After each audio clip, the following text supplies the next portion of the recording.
ടീച്ചറിൻ്റെ കുഞ്ഞുമക്കൾക്ക് നമസ്കാരം. സുഖമാണോ? ആണോ? സുഖമാണ് അല്ലേ? ഓക്കെ, ക്ലാസ്സിലേക്ക് പോയാലോ? നമുക്ക് അടുത്ത അക്ഷരം പഠിച്ചാലോ? ഏത് അക്ഷരങ്ങളാണ് നമ്മളിപ്പോൾ പഠിച്ചുകൊണ്ടിരിക്കുന്നത്? ഏതക്ഷരങ്ങളാണ്? വ്യഞ്ജനാക്ഷരങ്ങൾ. ഏതാണ്? വ്യഞ്ജനാക്ഷരങ്ങളാണ് നമ്മളിപ്പോൾ പഠിച്ചുകൊണ്ടിരിക്കുന്നത്. അടുത്ത അക്ഷരത്തിലേക്ക് പോകാം. ഓക്കെ, ഇന്ന് നമ്മൾ പഠിക്കാൻ പോകുന്നത് വളരെ എളുപ്പമുള്ളൊരു അക്ഷരമാണ്. വളരെ എളുപ്പമുള്ളൊരക്ഷരമാണ്. രണ്ടക്ഷരവും അതിന് ഉദാഹരണവും വാക്കുകളാണ് നമ്മൾ പഠിക്കുന്നത്. ഇന്നത്തെ ക്ലാസ്സിൽ വളരെ എളുപ്പമുള്ളൊരു അക്ഷരമാണ് നമ്മൾ പഠിക്കാൻ പോകുന്നത്. ഇംഗ്ലീഷ് അക്ഷരവുമായിട്ട് വളരെ സാമ്യം തോന്നിക്കുന്ന രീതിയിൽ പഠിച്ചാലോ?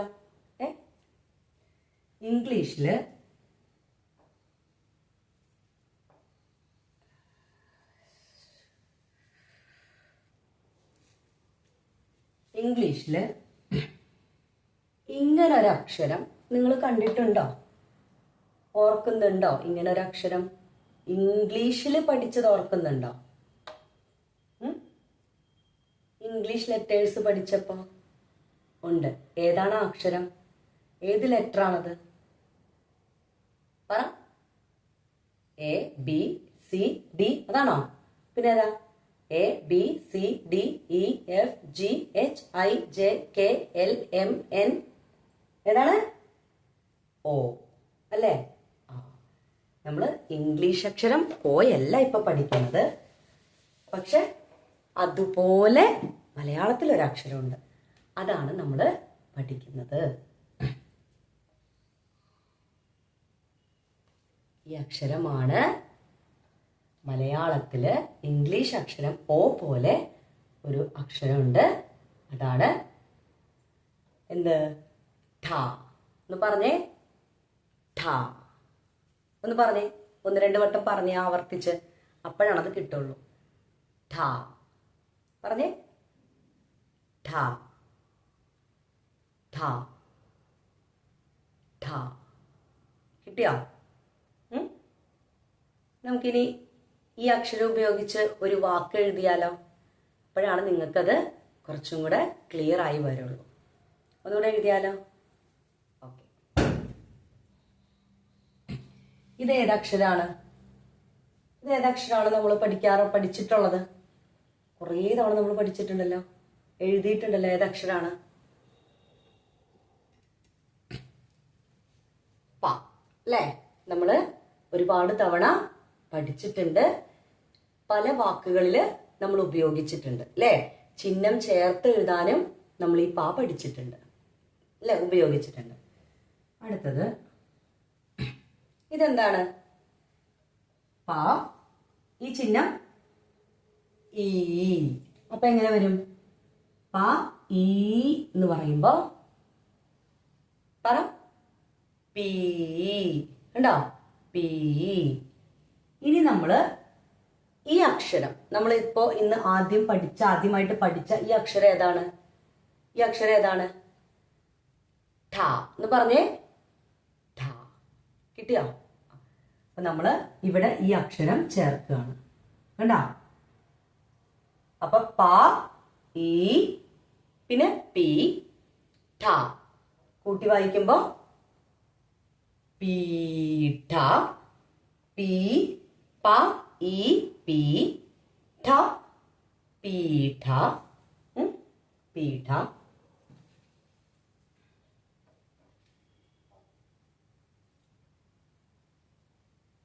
ശ്രദ്ധിക്കുക.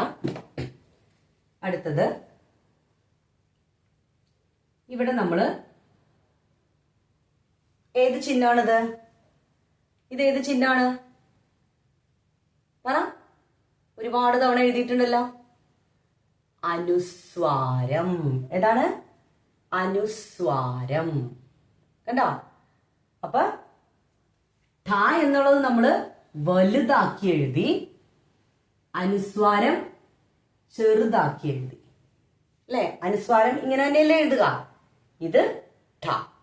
മനസ്സിലായോ? അപ്പൊ ഇനി കൂട്ടി വായിച്ചേ. പ ഈ പി ഠ അം. അപ്പൊ എങ്ങനെയാ? ഠം. എങ്ങനെയാണ്? ഠം. കിട്ടിയോ?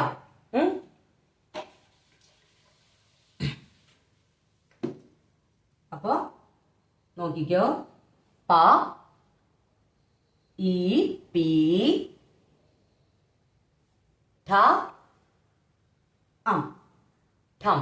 അപ്പൊ പീഠം. എന്താണിത്? പീഠം എന്ന് പറഞ്ഞേ. പീഠം. ഠം. പീഠം. എന്താണ് പീഠം എന്ന് പറഞ്ഞ? എന്താണ് പീഠം? ഇരിപ്പിടം. ഇരിപ്പിടം. എന്താണ് ആ വാക്കിന്റെ അർത്ഥമാക്കുന്നത്? ഇരിപ്പിടം എന്ന് പറഞ്ഞാൽ ഇരിക്കാൻ ഉപയോഗിക്കുന്ന വസ്തു, ആ സീറ്റ്. അപ്പൊ നമുക്കിവിടെ ചെയർ എന്ന് പറയാം. മനസ്സിലായോ? ഇരിപ്പിടം. നമ്മൾ ഇരിക്കാൻ ഉപയോഗിക്കുന്നത് എന്താ? ചെയർ അല്ലേ? ചെയർ എന്നാണ് പൊതുവെ നമ്മൾ പറയുന്നത്. അപ്പോ പീഠം എന്ന് പറഞ്ഞാൽ ഇരിപ്പിടം, ഇരിക്കാൻ ഉപയോഗിക്കുന്ന വസ്തു. ചെയർ, കസേര. മനസ്സിലായോ? കസേര, ചെയർ, ഇരിപ്പിടം എന്നൊക്കെ നമുക്ക് പീഠം എന്നതിന് നമുക്ക് പറയാം. നിങ്ങൾ ഇരിക്കുന്നത് ചെയറിലല്ലേ? അല്ലേ? ഇരിക്കാൻ ഉപയോഗിക്കുന്നത് ചെയർ അല്ലേ? അല്ലെങ്കിൽ കസേരയല്ലേ? അതിനെയാണ് പീഠം എന്ന് പറയുന്നത്. കിട്ടിയോ? അപ്പൊ നമ്മളിന്ന് പഠിച്ച അക്ഷരം ഏതാണ്? ഠ. ഠ. ഠ എന്ന അക്ഷരമാണ് പഠിച്ചത്. ഉദാഹരണമായി പഠിച്ച വാക്ക് പീഠം, അതായത് ഇരിപ്പിടം, ഇരിക്കുന്ന വസ്തു, ഇരിക്കാൻ ഉപയോഗിക്കുന്ന വസ്തു. ചെയർ അല്ലെങ്കിൽ കസേര. ഓക്കെ, കിട്ടിയില്ലേ? അടുത്ത അക്ഷരത്തിലേക്ക് പോയാലോ? അടുത്ത അക്ഷരം പഠിക്കാം. അപ്പൊ ആദ്യം നമ്മൾ പഠിച്ചത് ഠ, അത് ഉപയോഗിച്ചിട്ടുള്ളൊരു വാക്ക് പീഠം. ഇനി അടുത്ത അക്ഷരത്തിലേക്ക് പോകാം. അതിന് ഉദാഹരണമായിട്ടുള്ള വാക്കിലേക്കും നമുക്ക് പോകാം. അടുത്തത് കുറച്ചും കൂടെ എളുപ്പമാണ്. നോക്കിയാൽ മനസ്സിലാവും ട്ടാ. ഇതേതാ ഈ അക്ഷരം? ഈ അക്ഷരം ഏതാ നമ്മൾ പഠിച്ചത്? ഒന്ന് പറഞ്ഞേ, ഏതാണ് ഈ അക്ഷരം നമ്മൾ പഠിച്ചത്? ന. ഏതാണ്? ന. ഓക്കെ. ന പഠിപ്പിക്കാനല്ല, ന നമ്മൾ ഓൾറെഡി പഠിച്ചു കഴിഞ്ഞതാണ്, പഠിപ്പിച്ചതാണ്. അടുത്ത അക്ഷരം എങ്ങനെ എഴുതാം എന്നത് എളുപ്പം പഠിപ്പിക്കാൻ വേണ്ടിയിട്ടാണ് ഇത് പറഞ്ഞത് ടീച്ചർ. നോക്കിയിരുന്നോളൂ ട്ടാ.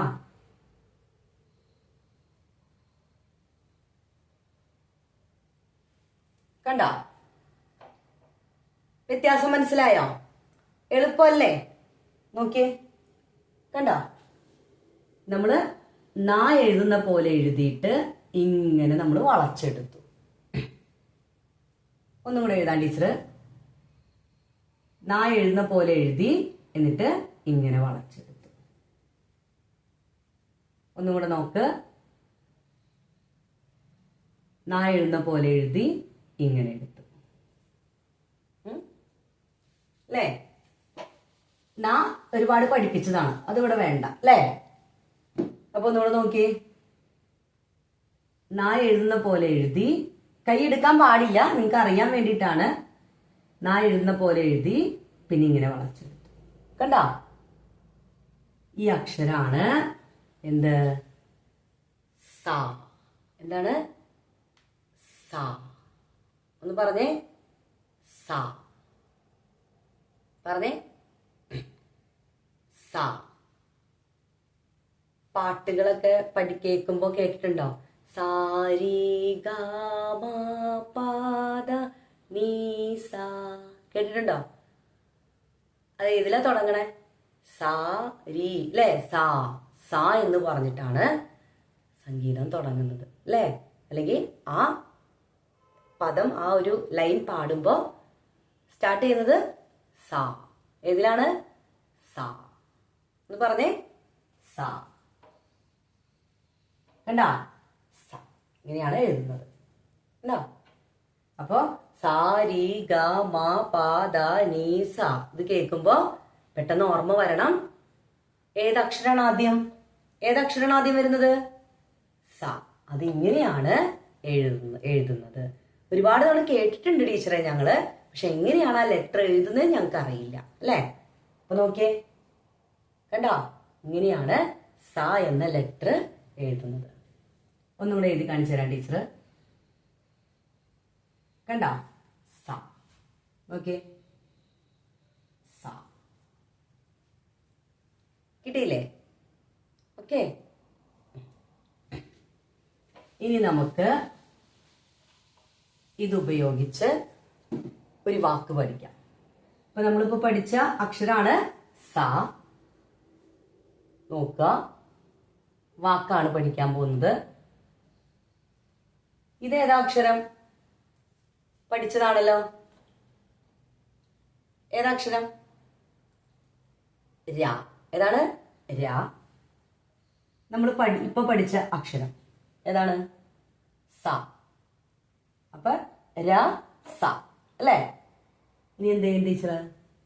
ഇവിടെ ഒരു അനുസ്വാരം കൊടുക്കും. ഇതേത് ചിഹ്നാണ്? അനുസ്വാരം. അപ്പൊ സ അം. എങ്ങനെയാ പറയാ? സ അം. സം. എന്താണ്? സം അല്ലേ. അപ്പൊ കൂട്ടി വായിക്കുമ്പോ എങ്ങനെയാ? ഇത് ര സ അം. കൂട്ടി വായിക്കുമ്പോ സം. ഇത് ഒരുമിച്ച് വായിക്കുമ്പോ രസം. എന്താണ്? രസം. എന്താണ് രസം? രസം എന്താണ്? നമ്മൾ എന്തെങ്കിലും പാട്ടൊക്കെ കേട്ടിട്ട് പറയില്ലേ, എന്ത് രസമാണ് കേൾക്കാൻ അല്ലേ, എന്ത് ഭംഗിയാണെന്ന് പറയും അല്ലേ. അല്ലെങ്കിൽ രസം എന്നുള്ളത് വേറെ എവിടെയെങ്കിലും കേട്ടിട്ടുണ്ടോ? വേറെ എവിടെയും കേട്ടിട്ടുള്ളേ? നമ്മൾ കഴിക്കുന്ന ഏതെങ്കിലും ഒരു ഭക്ഷണമായിട്ട് പരിചയമുണ്ടോ? സാമ്പാറ്, അവിയല്, രസം അല്ലേ. രസം ഒരു കറിയുടെ പേരാണ് അല്ലേ. അല്ലേ, ഓർമ്മയുണ്ടോ അങ്ങനെ പറയുന്ന ഒരു കറീനെ? രസം എന്നൊരു കറീന് പറയുന്നത് ഓർമ്മയുണ്ടോ? രസം എന്ന് പറഞ്ഞാൽ നല്ല ഭംഗിയുണ്ട് എന്ന് പറയാം. പിന്നെന്താണ് വേറെ അർത്ഥം? വേറൊരു മീനിങ് കൂടി ഉണ്ട്. ഒരു കറിയുടെ പേര്, ഒരു ഭക്ഷണത്തിന്റെ പേര്. മനസ്സിലായോ? അപ്പോ രസം എന്താണ്? ര സ അം. കൂട്ടി വായിക്കുമ്പോ രസം. ഓക്കെ, അടുത്ത ഒരു വേർഡും കൂടെ പഠിച്ചാലോ? സ ഉപയോഗിച്ച് അടുത്തൊരു വേർഡും കൂടെ പഠിച്ചാലോ? ഈ വേർഡ് പഠിച്ചില്ലേ? ഈ വാക്ക് പഠിച്ചില്ലേ? നമുക്ക് അടുത്തൊരു വേർഡും കൂടെ പഠിക്കാം. ഓക്കെ, ശ്രദ്ധിച്ചിരിക്കാം. എന്താണ് ഇപ്പൊ പഠിച്ചത്? സ. ഇതെന്താണ്? സി അല്ലേ. സ ഇ സി.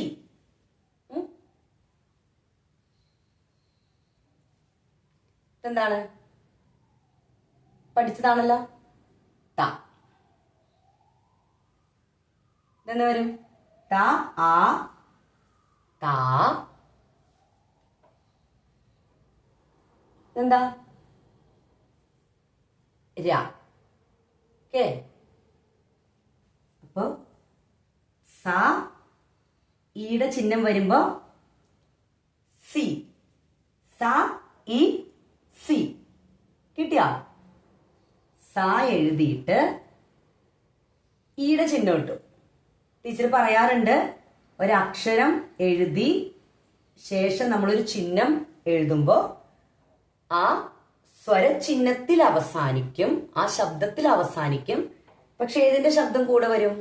ആ അക്ഷരത്തിന്റെ ശബ്ദം കൂടെ വരും. മനസ്സിലായോ? അപ്പൊ ഇതെങ്ങനെ വായിക്കാം?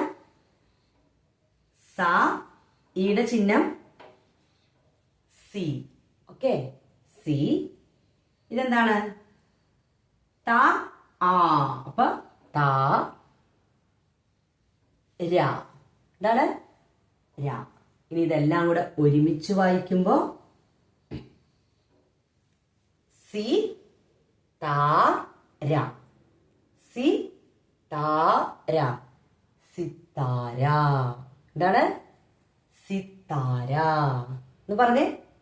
സിത്താര. കണ്ടോ? സിത്താര എന്ന് പറഞ്ഞ പ്രത്യേകിച്ച് ഒന്നുമില്ല, ഒരു പേര്. ടീച്ചർ കഴിഞ്ഞ ക്ലാസ്സിൽ പറഞ്ഞില്ലേ, ലത എന്നൊക്കെ പറയുന്ന പോലെ ഒരു പേര്. അമ്മു, കൃഷ്ണൻ, അപ്പു, കുട്ടൻ എന്നൊക്കെ പറയുന്ന പോലെ ഒരു പേരാണ് സിത്താര. കിട്ടിയാ? കിട്ടിയാ? മനസ്സിലായോ? ഓക്കെ. അപ്പൊ നോക്കിയേ, രാ ഇപ്പൊ നമ്മളിന്ന് പഠിച്ചത് സായാണ്. നമ്മളിന്ന് പഠിച്ചത് രാ സ രസം. സി താ രാ സിത്താര. കിട്ടിയോ? സിത്താര. ക്ലിയർ ആയോ? ഓക്കെ. നന്നായിട്ട് പഠിക്കുക. ഓരോ ക്ലാസ്സും കഴിഞ്ഞിട്ട് ക്ലാസ്സിൽ ആദ്യം ശ്രദ്ധിച്ചിരിക്കുക. ക്ലാസ് കഴിഞ്ഞിട്ട് നിങ്ങൾ എഴുതി നോക്കുക. എന്നിട്ട് കൺഫ്യൂഷൻ വരികയാണെങ്കിൽ വീണ്ടും സെയിം ക്ലാസ് തന്നെ കണ്ടിട്ട് എന്ത് ചെയ്യണം? തെറ്റുകൾ കറക്റ്റ് ചെയ്തിട്ട് വീണ്ടും നിങ്ങൾ എഴുതി പഠിക്കുക, വായിച്ചു പഠിക്കുക. എത്ര മിനിറ്റ് ആണ് ഒരു ദിവസം? 24 hours 1 day. അപ്പൊ അതില് എത്ര ടൈം മലയാളത്തിന് വായിക്കാനും എഴുതാനും നിങ്ങൾ സ്പെൻഡ് ചെയ്യണം? 15 മിനിറ്റ്. എത്ര മിനിറ്റ്? വെറും 15 മിനിറ്റ് ചെലവഴിക്കണം കേട്ടാ, സ്പെൻഡ് ചെയ്യണം മലയാളം എഴുതാനും വായിക്കാനും. സ്കൂളിൽ പഠിക്കാൻ നിങ്ങൾ മലയാളമൊക്കെ പഠിക്കാൻ സമയം എടുത്തോ, പക്ഷെ എഴുതാനും വായിക്കാനും ഒരു 15 മിനിറ്റ് സമയം കണ്ടെത്തണം. എന്നാലെയാണ് പഠിപ്പിച്ചതൊക്കെ നന്നായിട്ട് ഓർത്തെടുക്കാനൊക്കെ പറ്റുള്ളൂ. ഓക്കെ, നന്നായിട്ട് പഠിക്കുക. നെക്സ്റ്റ് ക്ലാസ്സിൽ കാണാം. നന്ദി. ശുഭദിനം.